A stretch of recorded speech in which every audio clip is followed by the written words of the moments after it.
Welcome back to my channel. You already know it's your boyhood digital, the rock reactor, back with another video. Yes, sir. Before I proceed, let me know what country you tapping in from. Let me know what city, what mountain, what hill, what island, what cave. Let me know where you at. Represent your hood. Yes, my renegades, please stand up. My renegades, please stand up. UK, stand up. The whole world, stand up. We got Ren chapter 6 as we move on.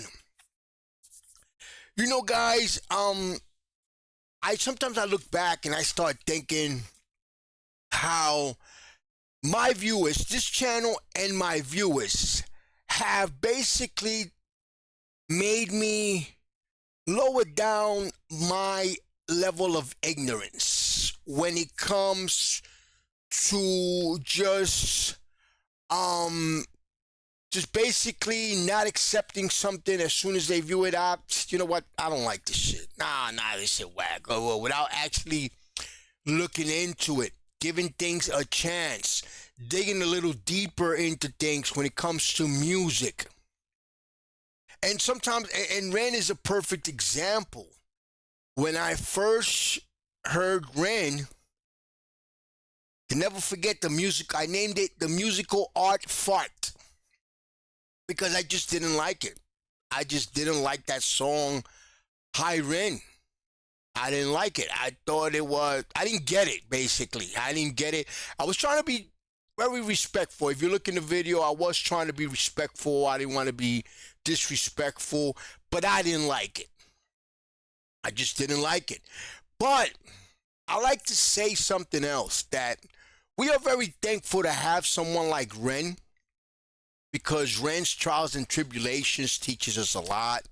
It nourishes our hopes and gives us a sense of hope. It nourishes our strength, emotional strength.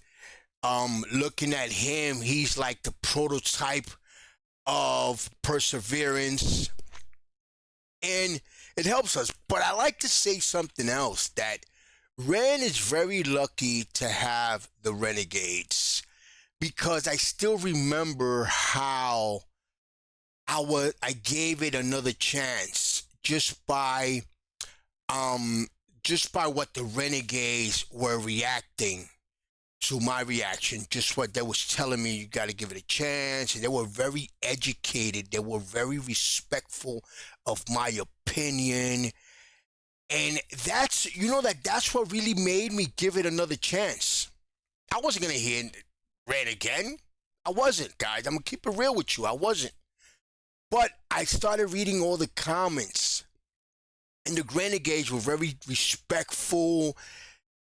They were very understanding and they were very committed, faithful, and loyal. And telling me you should check this out, you should listen to this. Like they got the fact that I didn't get it. They understood that I didn't get it. And I just loved that. That hit me. I was like, whoa. They got this guy like they're revering this guy like Jesus Christ or something. And I just had to give it another chance. I said, you know what? No, wait a minute. And then things started opening up.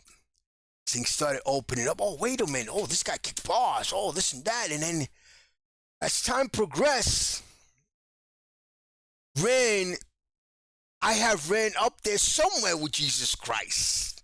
He's up there somewhere with him.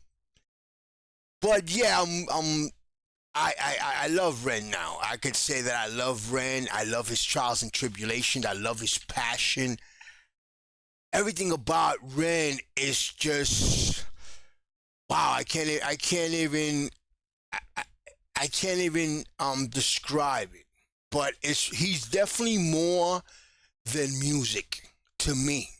It's definitely more than music. He's just um it's just watching his strength, his journey is just his journey is um his journey is just so entertaining and so nourishing. Like you really learn a lot, and he just fills up your spirit. Is all I could say. He nourishes your spirit, your strength.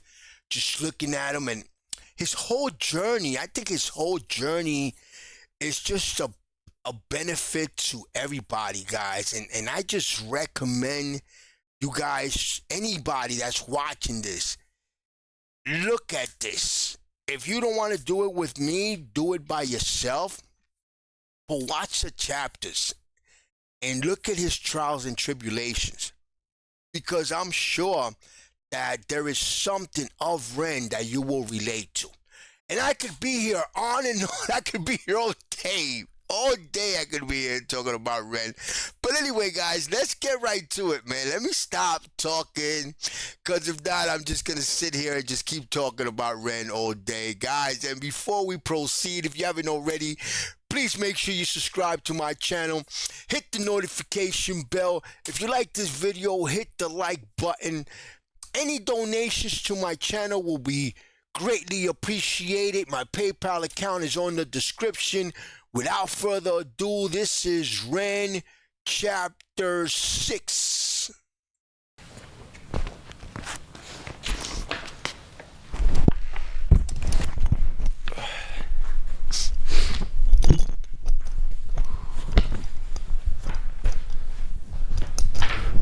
I'm going to try and hold it together throughout this one. Gotta put the closed caption.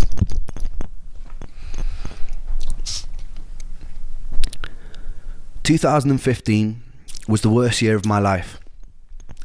At the end of 2014, I attended a private UK-based ME specialist clinic called Breakspear. For some reason, the treatments had sent my health nosediving, and I became more sick than I'd ever been. I became so weak that I couldn't walk to the bathroom without needing to lie on the floor to recover. I couldn't focus on anything. I couldn't read. I couldn't watch TV. All I could do there was lie there in pain. It was obvious during this time that I needed to move back home with my mum again.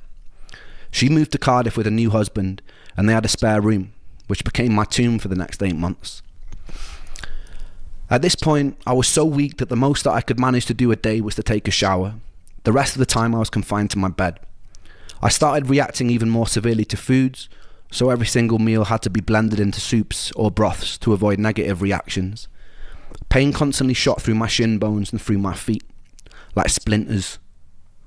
My stomach would gurgle, and the muscles in my body would constantly twitch, spasm, and ache. My body felt drained of every single ounce of life, and I was so tired, but I was too wired to sleep. I was so full of mental fog that reading a single page on a book seemed impossible. The daylight coming in from behind the curtain hurt my eyes. Loud sounds felt overwhelming. All I could do was wait and pray for sleep, knowing that when I woke from it, nothing would change. I wouldn't feel in any way rested, and all the symptoms would persist. This went on. Guys, I just wanted to stop it to say, but you guys notice how he couldn't do anything, right? But he was still trying to read. He was still looking for, you see, trying to read versus watching TV, it's a big difference, because when you try to read, you're trying to feed your brain with knowledge some way, somehow. I'm sure he had a TV there, but he was trying to read. That just goes to show you. And on and on. It was day after day of physical and mental torture. I thought of concentration camps, of prisoners of war being tortured. At least the escape of death seemed likely. During that time I never got breaks. My whole body burned, my brain was on fire, and I had nowhere to hide. In the merciful moments where I could concentrate, I tenaciously trawled the internet, looking for ways out. My research drew me to a procedure called a fecal transplant that was having success managing things like Crohn's disease or colitis. It had also gained success in some select cases of autoimmune conditions like MS too. At the time, I felt like much of my issues were caused by dysbiosis, which means an imbalance in your gut flora. I noticed that all the food intolerances started after a large course of antibiotics for the parasite. I wondered if the parasite had wreaked havoc on my microbiome before I nuked it with antibiotics that worsened it further. Fecal transplants can introduce a whole host of probiotic bacteria into your gut, and it can re-establish a healthy homeostasis. In normal person speak, I wanted to pay to put another person's poop in my butthole. I carried on. I was wondering what he was talking about. Fecal transplant. I got to tell my wife about that. Fecal transplant. Wow, that is crazy, man. I've never heard of that. You see how you learn something every day? Filming videos from my bed, blogging my experience. I was pretty convinced that during this time I wouldn't be alive much longer, and part of me wanted there to be some kind of document of what I'd been through in hopes that it might help someone later down the line. Damn, man. And if this illness does kill me, then I want this video. I want somebody who can take notice of this video and do something with it. I had a fundraiser open to save money for the fecal transplant, which was very slowly creeping up. I needed to save $6,000 in total. I remember my girlfriend wanting to come and visit, but telling her that I didn't want her to. There are a few reasons for this.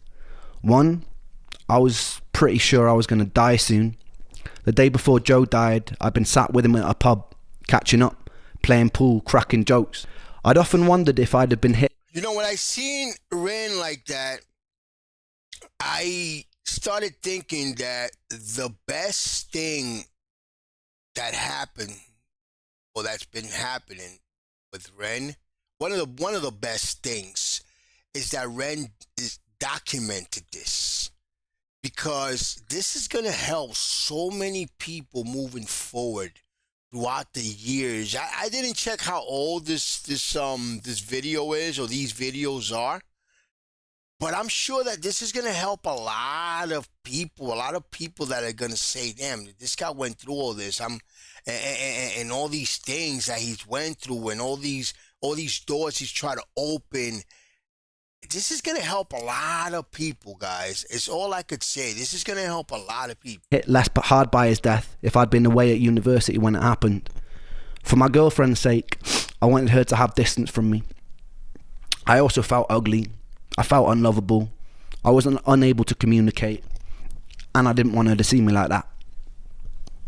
I watched my mum look thinner and more frail every day that she had to watch her son deteriorate, and I felt immense guilt.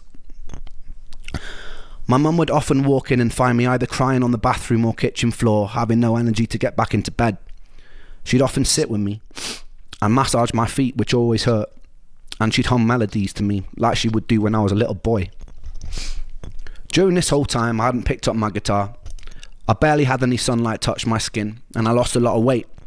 I was about 130 pounds at my lowest, about 8 or 9 stone, which for someone who is 6'1" is very skinny. My average weight is usually about 168 pounds, 12 stone. Every day the same thing. I'd wake up in pain, eat a meal of blended vegetables and chicken, lie with my eyes closed for hours while the world seemed to spin erratically, and I'd often cry as the bones of my legs felt like they wanted to grow out and burst out of my skin. Despite this, what I didn't know is things were about to get a lot worse. Come June, I've been in bed for about 6 months straight. I've regained some energy to leave the house every now and then to go shopping for groceries with my mum, and I've finally reached my target for the fecal transplant, and my mum drove me to the clinic to get the procedure. Everything seemed to go as smoothly as it could for such a bizarre experience. I received a colonic irrigation, which was like a car wash for your colon. Actually feels pretty good. They then proceeded to put someone else's excrement in my behind. They would repeat this process for 5 consecutive days. Wow. When I got home, I realised I felt I wonder how they do that. How do they put the excrement in your behind? You figured they would inject you with the excrement, or somehow find a way to eat it somehow. But they just put it back in somebody else's excrement inside your anus? That must be crazy. How do they do that? a little odd, almost manic, and I was hopeful that this meant my energy was coming back. But it wasn't a nice feeling. As the days progressed, I started to feel an innate sense that something was very wrong. It seemed my immune system was going into some sort of overdrive. My brain was buzzing, and the more time that passed, the more uncomfortable I felt. I remember early one morning, I was lying on the kitchen floor after attempting to get a glass of water. My body hurt so much that I was digging my nails into the laminate flooring, screaming, and my mum ran in and asked me what was wrong. I remember repeating, "I don't want to go, I don't want to go, I don't want to go," over and over again. I felt myself falling down a deep tunnel in my mind, almost as though my entire soul was tumbling down into an abyss. Wow. When I finally crashed to the bottom, I was hit with this immense feeling of stillness and peace. I stopped crying. I sat up, and my mother looked at me, puzzled. I have not felt to this day that sort of serenity that I felt in that moment. I looked around the room, and everything seemed to have gained a clarity and quality. But what was most peculiar was the feeling of stillness. There seemed to be some sort of respite from the mental torture and fog in my brain. I still to this day have no explanation for what happened. I looked at my mum. I smiled at her calmly, and I told her that everything was okay now. Her partner Michael came in, and I remember them both looking at me, perplexed. I started speaking fluidly for the first time in months, but it wasn't quite me. I was cracking jokes, being witty. My mum would laugh nervously. I remember feeling as though I was coming up off an ecstasy pill. I felt this underlying feeling of euphoria. I caught myself occasionally erratically snapping my fingers or making whistling noises in between sentences, or staring at some empty part of the room as though there was somebody there, then snapping back to the space and talking to my mum. This feeling of intense euphoria lasted about 48 hours. During this time, I'd adopted some newer strange behaviours. Everything in my room that wasn't parallel bothered me, so I had to make sure it was aligned and facing the same direction. The whistle and the finger click became a new tick, and it started rising in frequency the more time that elapsed. I also noticed that I get stuck on words or sentences when talking to my mum. For example, if I was saying a sentence like, "I'm not sure how I'm feeling today," I would sometimes get stuck on the whole sentence or just a word from it and repeat it about 30 or 40 times before I could move on to the next. So I'm not sure how I'm feeling today, feeling today, feeling today, today, today, Wow. today, today, today, today, today, today, Damn. today, over and over. I can't really explain why, but it's like saying it carved out a safe space for me. After about 2 days, that feeling of peace and euphoria was swapped out for a feeling of immense dread and doom. I felt fear fill my body, unlike any fear that I've ever felt.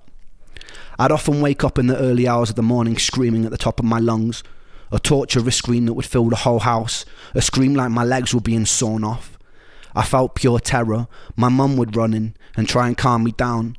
Sometimes I'd be thrashing, hitting the mattress, pounding the walls.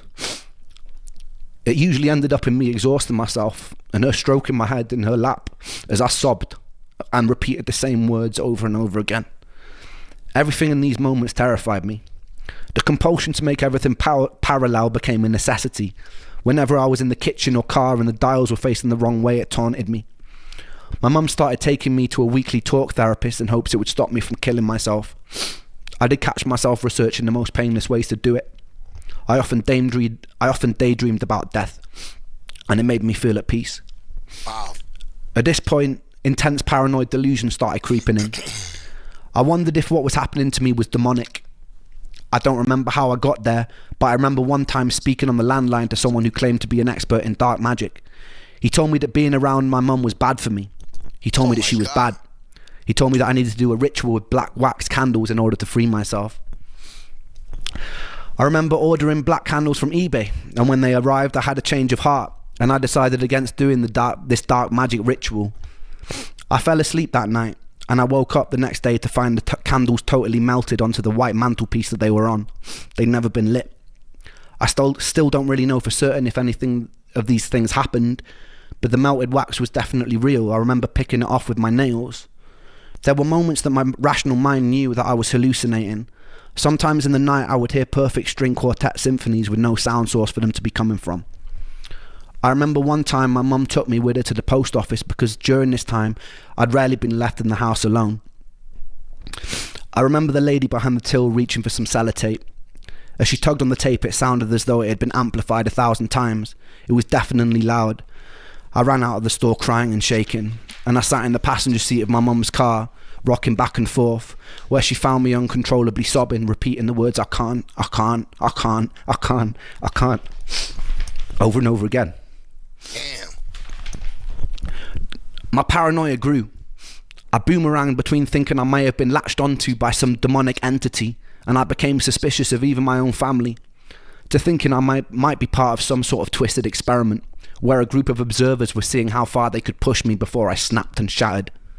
My irrational mind concluded that if I start behaving in unexpected ways, I might confuse the people conducting this experiment, and they'd shut it down. I'd sit in my own bed manically grinning in response to the jolt of pain in my legs. I'd say things to Mum and Michael which made no sense at all. This all seemed to be leading up to a very unusual day. I can't quite recall the details of how it happened because it was quite tricky to tell what was reality and what was not. But from what I remember, I was in the car with my mum, parked outside a supermarket, and I'd put my laptop on the roof of the car while I'd helped her with groceries. I'd forgotten it was there and she drove off. It wasn't until about an hour later I noticed and I started panicking. My laptop had on it hundreds of songs from my time in Brighton. It was all I had really to show for my life. I was already in such an emotionally fragile space that losing that felt like some sick, torturous joke. We drove back and searched every place it could be with no luck. As we were driving home, my mum pulled up at a junction and something in me snapped. I got out of the car and I ran away from it. I convinced myself this was still part of the experiment, because what else could explain that sort of luck? Once I got far enough away, I proceeded to strip off all my clothes, and I lay in the middle of a road staring up at the sky, laughing in hysterics. This was the opposite of how one should react to losing their computer, and so it seemed like the perfect way to confuse my observers. With time, the police showed up, as did my mother. By some miracle, she convinced them not to take me in or section me, and by a further miracle, they also relayed to my mum that a dented laptop had been handed in an hour earlier. I took this as meaning my experiment had worked. I was waiting for that part. I was like, damn, so he lost his computer with hundreds of songs? That must have been crazy. So I was waiting for the part where he finds the computer. I thought when he stripped naked some way, somehow he was going to find it, but I guess the police found it. Snuck off. Or somebody found it and turned it in. My mum was talking to them. I wandered slowly around this unfamiliar village until I encountered the second angel I would meet in my life, this time in the form of a black homeless man. I'm not sure how we got there, but as I was walking, I turned to my side and a man dressed in tattered grey clothes was walking beside me. He asked me what was wrong, and I explained the best I could the events of the day. I explained that I'd been sick a very long time, that I was tired, so tired, and that I just wanted to be better. The homeless man paused. He put his hand on my shoulders and he stared into my eyes. His eyes had a light grey tint. They were almost white, and something about his presence made me feel incredibly safe, incredibly still. He smiled, a kind smile, and he said to me, "Everything's going to be okay, Ren." And then he vanished. I hadn't told him my name. I never hallucinated anything after that day. I have no real explanation for that day. I chalk it down to a psychotic episode or stress-induced hallucination, but the events which follow put a lot of questions in my mind. What he said to me was very simple, but also very needed. I realise a lot of people might hear these stories and just presume I'm a bit mad, a bit weird, like I do when people tell me their ghost stories. All I can do is tell you my experience and let you derive your own conclusions from it. Anyway, I got home and I started to obsessively research ways to escape this new seemingly psychotic space I was in. It's a strange thing to describe, but it was like me, Ren, was in the passenger seat of my mind while some other entity was steering the ship. I was watching myself do things like scream at night or repeat words over and over, and I think to myself, damn, that's pretty crazy. But I wouldn't be able to do anything about it. Every now and then I had moments of lucidity where I was more in control. I was doing things like stimming. I had night terrors, vocal tics, I'd stutter and I'd stammer. And for me, a lot of that lined up with some sort of transitory or stress-induced autism. I'd known a family with an autistic teenager and some of the behaviour seemed to line up, which led me to a new pathway of online research. I came across this support group for a subset of children with autism called PANDAS, P-A-N-D-A-S. It was believed that these kids had the neurological infection of the streptococcus bacteria that was causing these autistic-like behaviours. So guys, based on what I've been seeing, what I've been hearing from Ren practically has he has acquired a PhD basically trying to diagnose himself because he keep mentioning all these sickness and all this stuff. So he's basically became an expert. His sickness have made him become an expert on different type of diseases and different types of illness. But let's keep watching. Presenting with some similar behaviours. These kids would do long courses of antibiotics and their symptoms would diminish or disappear and they'd be seemingly normal children again. I speculated that the fecal transplant introduced a whole host of new bacteria into my gut, but that I didn't have the immune regulation to be able to control it, and it had sent my entire system into some sort of inflammation overdrive. I researched the most effective antibiotic for streptococcus, one being penicillin, and I convinced my mum to take me to the doctor where I faked a stomach bug. I lied to him, and I said I'd had similar things in the past, and that penicillin cleared it right up. He reluctantly prescribed me a 2-week course of antibiotics because I was so persistent. I got home and I started the course. Initially I felt fucking awful, somehow even more tired than usual, and then towards the end of the course I noticed a definite shift in my energy and comfort. By the end of the course, my psychotic behaviours had disappeared and my energy felt a lot better. I stayed indefinitely on various herbal antibiotic supplements like oregano oil at this time, having learned that this was also active against certain pathogenic bacteria. Keep in mind also, I'm just going off script right now, keep in mind if I'd have followed the advice of most of the doctors that I'd seen at the time who were talking to me about my psychotic behaviours, I would have probably been put into a mental facility and medicated with medication that I didn't need and would have probably gotten a lot worse. So it was... You know what's crazy, based on what I'm seeing, guys, that I keep seeing him try different things and different things. He gets fecal matter stuck into his anus, all different types of oregano oil, all different types of things, dark magic. And to this day, up until this point, I'm going to say, they never really tell him. I mean, I would have been just asking different doctors, what is it that I have? What is causing me to have all these different things? What is it? There's never been the doctors never have an answer for him. Is what I don't understand. He goes to the doctors and he comes back 2 or 3 days later. He's feeling either worse or he has something else and something else keeps happening. I don't get it. I was very lucky that I took the no one tells you that antibiotics can treat psychosis, and these antibiotics did actually treat my psychosis. And I was no stranger to the placebo effect. I'd taken everything, it wasn't placebo. It didn't matter.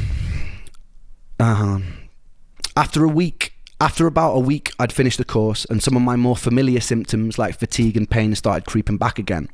But that didn't matter, because what this whole experience had taught me was that the origin of my sickness was in fact bacterial, and it was pathogenic. The biggest thing it taught me was I could actually do something about it. I was no stranger to the placebo effect after years of trialing different drugs and supplements. This wasn't placebo. I took to the internet again and found a world-renowned specialist over in Brussels who was also leading a lot of the cutting-edge research for ME. I got on the phone and made an appointment. He was booked up for the next 9 months, but that gave me enough time to save money. The antibiotics and new herbs I was taking had also given me a new lease of life, and the hope for a cure made me more determined than ever. I started having enough energy to go on walks, which was huge for me at the time. My dad would drive over to my mum's and we'd go out in the car, and I'd take photos of wildlife on beaches. I was picking up my guitar again after months in bed. I eventually invited my girlfriend over and made the decision to move back to Brighton as soon as I was strong enough to.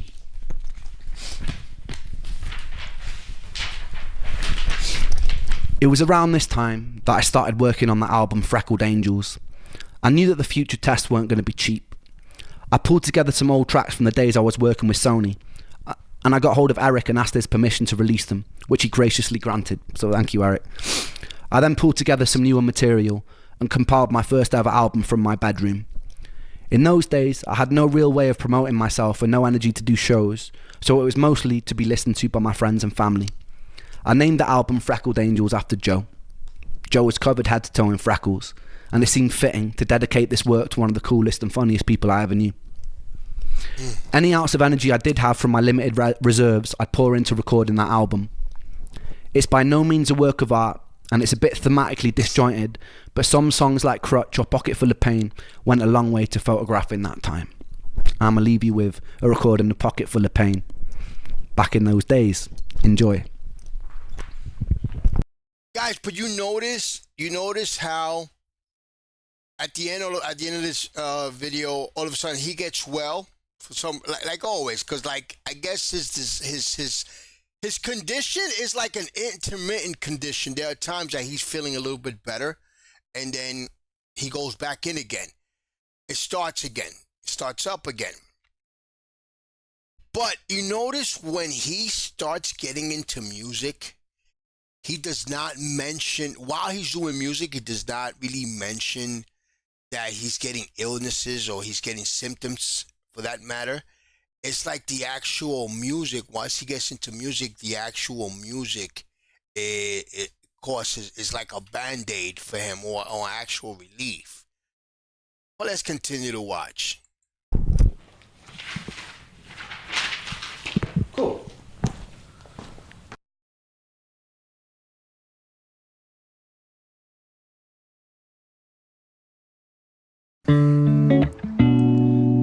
Da da da da. Yeah.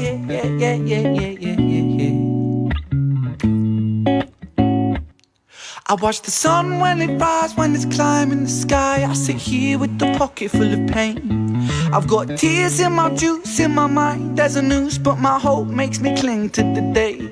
I wanna run with the sun and the moon and the stars till I'm running faster than my pain. I wish I could breathe out this fear, this doubt, send it into the Milky Way. I got my finger on the trigger of a Magnum 44, but survival instinct won't let me bleed. I wanna put a bullet straight in my cerebral tissues place, but my index finger won't let me squeeze. I wanna skate down my vein with the blade till the blood runs thicker than the thoughts in my head. But don't ask me why, this is not my goodbye, it's a suicide failure attempt. Wow, that's good stuff right here. I like it. He's like rapping.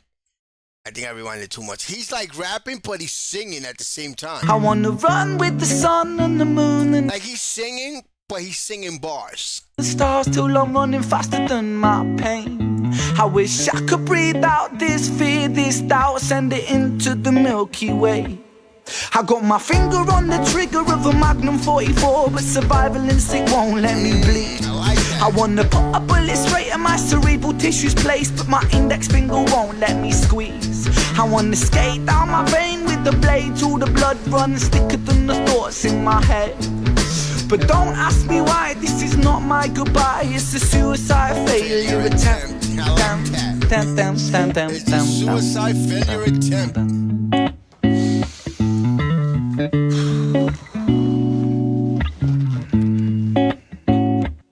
I choose life, I choose life, I choose living. Put the bottles and the pills down, I stand up, I breathe with precision. Calm washes over me like a break in the storm. I close my eyes for a minute, then my troubles transform, and I travel deep into the corners of my mind. I remember the first time I felt hopeless. I think I was 5, cause at the hands of this bully, the lessons that I learned is that this world is not so beautiful. Sometimes it can be burnt by the fires of evil that are living inside the common people just like you and like I. We'll all strive to survive, and we all climb to the top over our brothers and sisters, whether we mean to or not. And we get lost in the tide of insecurities and power-seeking fooleries, but happiness don't live inside no jewelleries. In an age of distraction, we would rather tap on our iPhones than stop a war from happening. It's heartbreaking, Satan's patiently waiting for us to mess up big time, so hell on earth will be blatant. So forgive me for wanting to blow my brains out, but I've got a change of heart. It's time for change now, rearrange now, fist in the sky. I say proud, say loud, revolution word on my brain now. It's with the people, yeah, power's with the people. If the people strive for unity, the world it could be equal. You could be the start of the beginning, a dawn of no stress, no troubles, no sinning, just living. So overthrow evil and greed, put aside your distractions, welcome change with me, welcome change with me, welcome change with me, welcome change, welcome change, welcome change with me, welcome change with me, now welcome change with me, now welcome change, welcome change, welcome change with me. Yeah, yeah, yeah, yeah. And da da da do.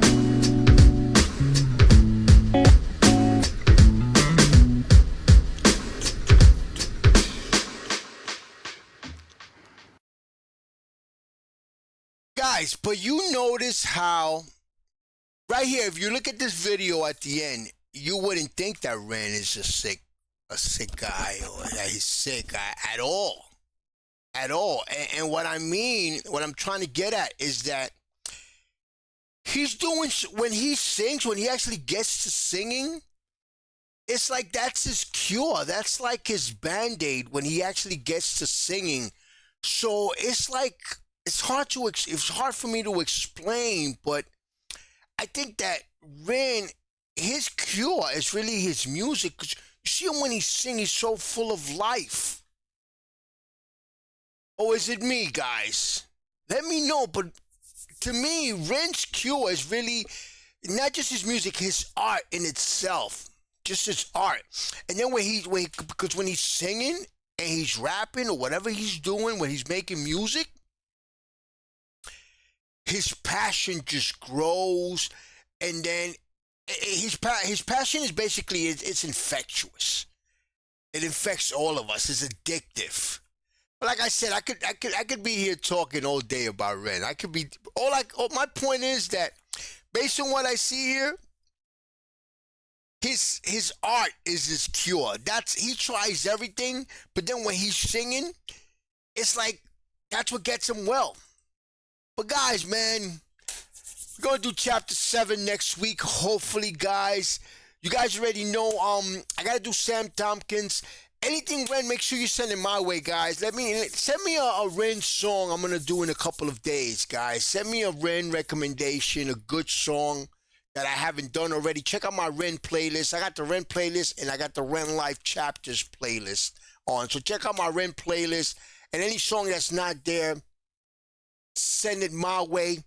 I'm gonna do another Ren song hopefully next week. I got Sam Tompkins also, the one he did with Sam. Well, he has a few of them, but I got one I want to do with Sam Tompkins. Send me any other one, guys, and you guys already know, man. Subscribe if you haven't already. Hit the notification bell, hit the like button. I'd like to thank you, by the way, for watching this video with me, this long Ren journey with me.